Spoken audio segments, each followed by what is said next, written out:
Assalamualaikum warahmatullahi wabarakatuh. Perkenalkan, nama saya Ahmad Said dengan NIM 2530 1030 219.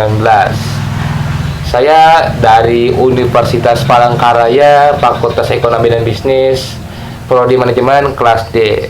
Saya berasal dari Provinsi Kalimantan Tengah, Kabupaten Pulang Pisau, Kecamatan Kain Kuala, Desa Bangor Tengah. Baiklah, saya di sini akan menyampaikan sebuah materi yang berjudul Supply and Demand dalam Kehidupan Nyata.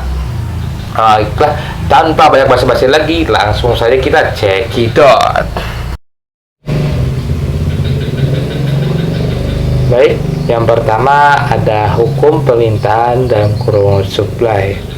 Hukum permintaan dalam kurung supply menyatakan bahwa apabila harga suatu barang atau jasa meningkat, maka jumlah barang atau jasa tersebut yang diminta oleh konsumen akan menurun, dan sebaliknya, apabila harga barang atau jasa tersebut menurun, maka jumlah yang diminta akan meningkat. Dengan asumsi faktor-faktor lain dianggap tetap dalam kurun ceteris paribus.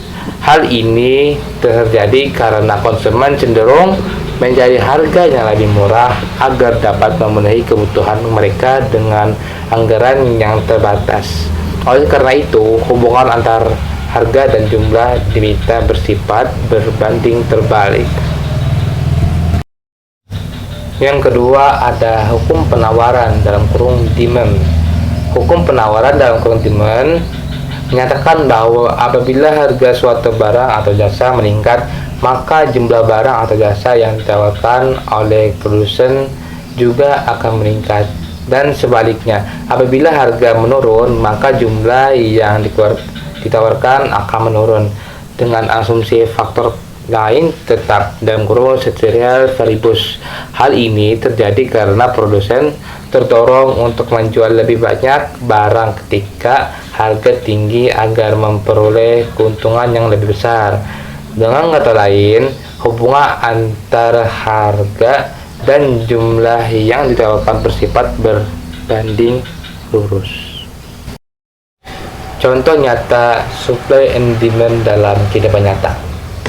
Pada tahun 2019, lebih tepatnya pada saat terjadinya pandemi COVID-19, masyarakat dianjurkan untuk menggunakan masker. Awalnya, harga masker hanya sekitar 5.000 per buah. Namun, karena adanya aturan baru dan meningkatnya kebutuhan masyarakat, permintaan masker naik drastis. Sementara itu, persediaan masker itu di pasaran terbatas. Akibatnya harga masker melonjak tinggi hingga mencapai 20.000 hingga lebih. Dan ada juga contoh kurva sederhananya, yaitu ini. Baiklah, saya izin dulu untuk memasangnya.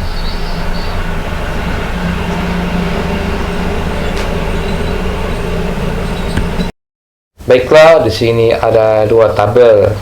Tabel pertama yaitu adalah harga dan permintaan, dan yang kedua itu adalah harga dan penawaran.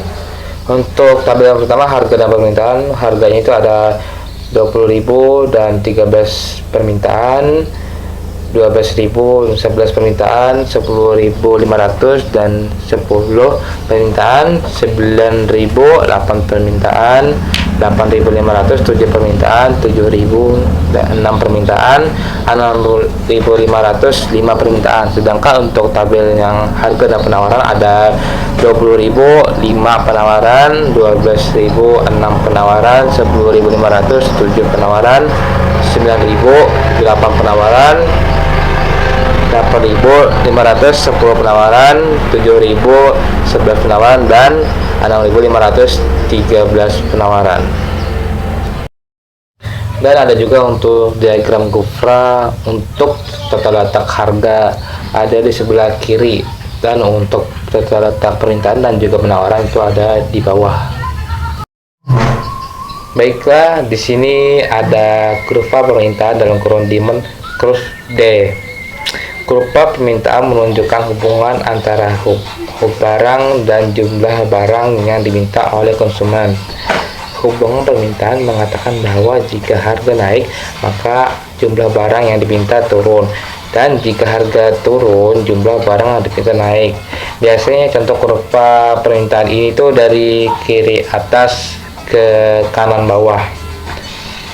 Dan kedua itu ada kurva penawaran dalam kurung supply curve X. Kurva penawaran menunjukkan hubungan dengan suatu barang dengan jumlah barang yang ditawarkan produsen. Ketika barang naik, jumlah barang yang ditawarkan naik. Ketika barang turun, jumlah barang yang ditawarkan turun.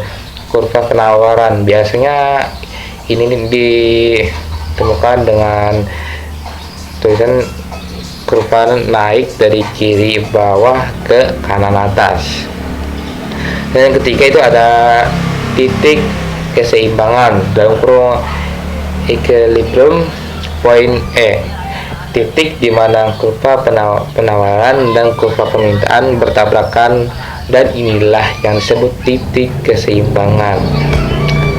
Oke.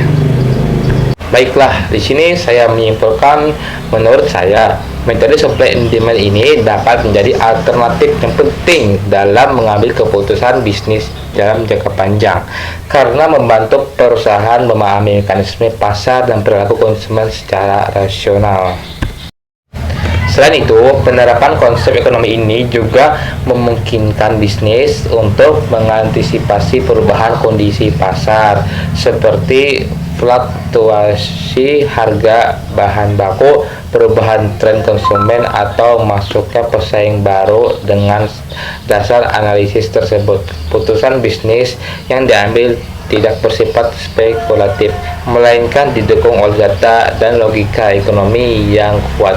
Hal ini akan membantu menjaga stabilitas, profitabilitas, dan keberlanjutan bisnis dalam jangka panjang.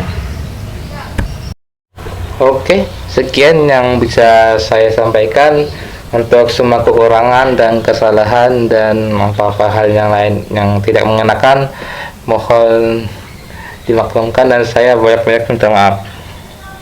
Ya, selamat berjumpa lagi di lain waktu dan Assalamualaikum warahmatullahi wabarakatuh.